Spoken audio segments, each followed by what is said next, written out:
Hello and good evening to all of you. I hope and believe that you all are doing well in your life and also in your study. So today's topic is antiplatelet drugs.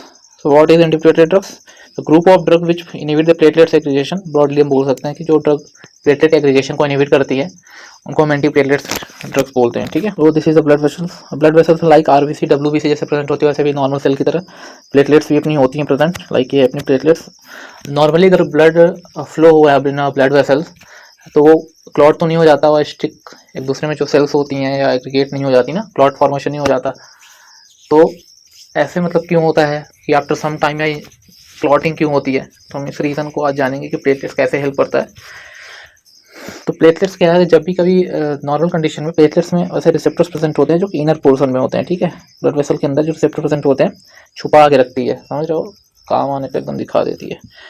तो छुपा के रखती है ये inner portion में, expose नहीं होते, बोल सकते हैं अनएक्सपोज्ड होते हैं. बट आफ्टर इंजरी, जब कोई ब्लड वेसल की इंजरी होती है हमारी, these receptors are exposed on the outer surface of platelets due to the release of the ADP, thromboxane A2 and some amount of thrombin. इनके release की वजह से जो अपना रिसेप्टर होता है वो एक्सपोज हो जाता है. बेसिकली रिसेप्टर क्या होता है, तो रिसेप्टर अपना होता है ग्लाइकोपेप्टाइड, मतलब कौन सा होता है, second B and third A. ये अपना रिसेप्टर होता है जो कि प्लेटलेट एग्रीगेशन के लिए रिस्पॉन्सिबल होता है. ठीक है. यही चीज़ मैंने यहाँ पे भी बताई हुई है, देख लो, ये ब्लड वेसल से ये सारी चीज़ें. तो मूव ऑन दिस डायग्राम में अपन देख लेते हैं क्या चीज़ है. यहाँ पे भी वही बताया गया है कि कैसे प्लेटलेट्स फंक्शन करती है फॉर द एग्रीगेशन. तो जब भी हमारी कोई endothelial of blood vessel injured होती है तो हमारा एक्सटेंसिव पाथवे एक्टिवेट होता है. ठीक. तो फर्स्ट ऑफ ऑल सबसे पहले अगर देखा जाए तो प्लेटलेट्स एडेशन होता है, प्लेटलेट्स एडहेशन. अब the responsible compound, or what is the responsible compound for the adhesion, that is the glycopeptide or glycoprotein 1A oblique 1B.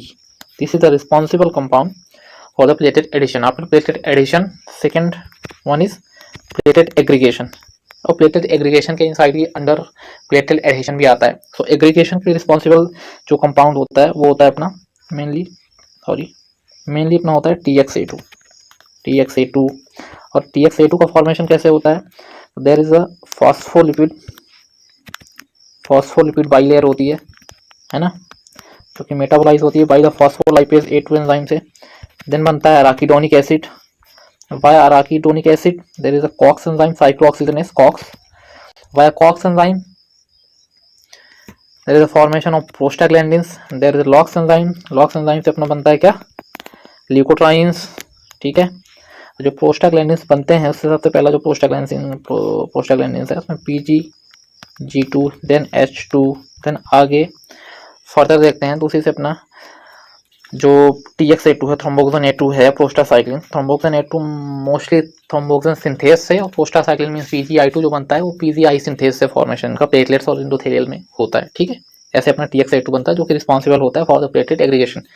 And then further also ADP, adenosine diphosphate जो होता है उसके भी receptor present होते हैं, like P2/12 receptor present होते हैं, ये भी एक्सपोज हो जाते हैं due to this is also responsible compound for the platelet aggregation. तो फर्दर हम क्लासिफिकेशन पे मूव करके मेनली ड्रग्स पे. ठीक.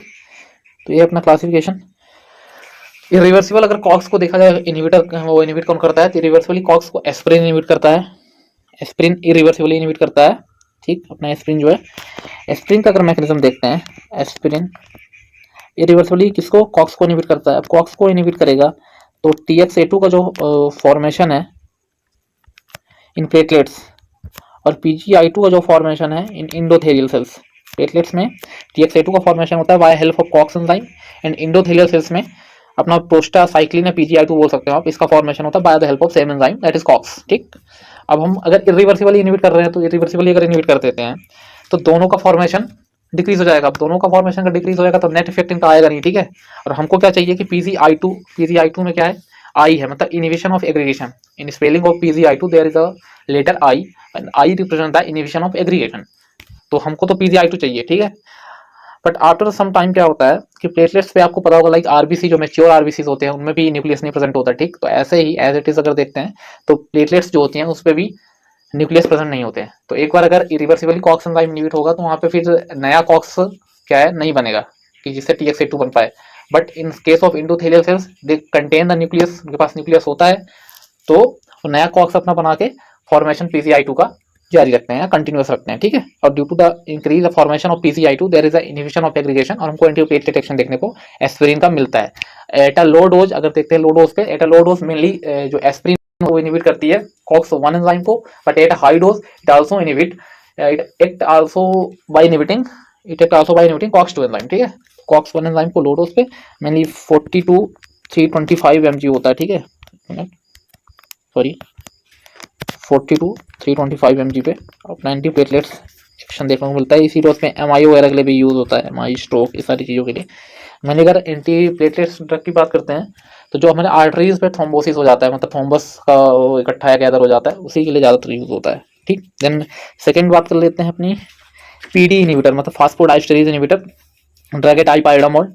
अब PD इनिबिटर क्या होता है, जो हमारा PDE होता है, बेसिकली क्या करता है, जो हमारा PDE होता है तो इट डिग्रेड्स द CAMP, पता होगा साइक्लिक AMP को डिग्रेड करता है, ठीक है।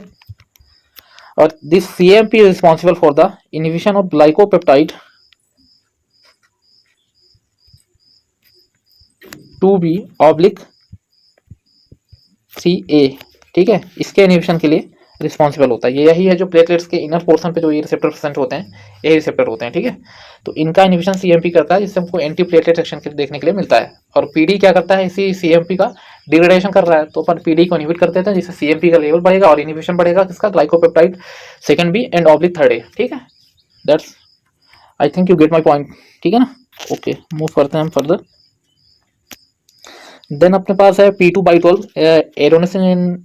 एडेनोसिन जो डाइफॉस्फेट होता है, उसके रिसेप्टर्स होते हैं P2/12, ये रिसेप्टर प्रेजेंट होते हैं, इनिपेक्ट करके प्लेटलेट एग्रीगेशन के लिए रिस्पॉन्सिबल होता है ADP, ठीक है। तो अपन क्या करेंगे इसको, पहले तो अगर पहले डिस्कवरी देखी जाए तो पहले इरिवर्सिबल इनहिबिटर्स की जो ड्रग्स आती हैं इसी कैटेगरी में, उन्हीं का जो है तो डिस्कवरी हुआ था। उसके बाद after some time there are also reversible inhibitor of the P2/12 is available, ठीक है।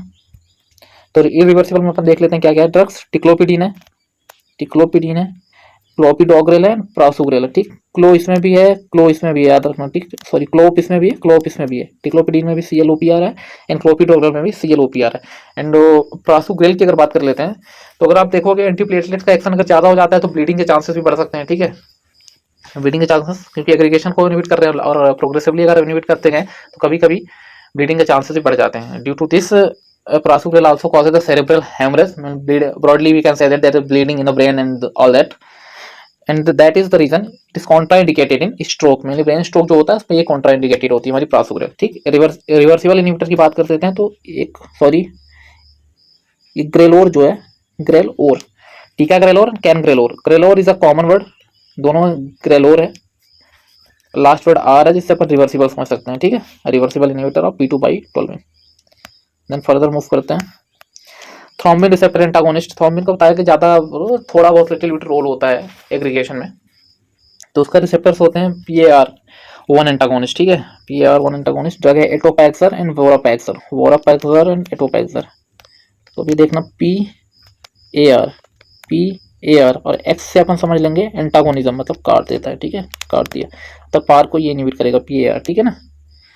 एटोपैक्सर एंड वोरापैक्सर, आगे देख लेते हैं। अब glycoprotein 2B and /3A inhibitors की अगर बात करते हैं, ये सबसे स्ट्रॉन्ग एंटीप्लेटलेट ड्रग होती है, मतलब इनका एक्शन सबसे स्ट्रॉन्गेस्ट होता है, क्योंकि इनका सबसे स्ट्रॉन्गेस्ट होता है। ड्रग अपनी आती है एफटिफिबाटाइड, F60 एंड टेरोफिवान, ठीक। F60 की मोनोक्लोनल एंटीबॉडी होती है। Then move, so let's further move on the some bleeding disorders.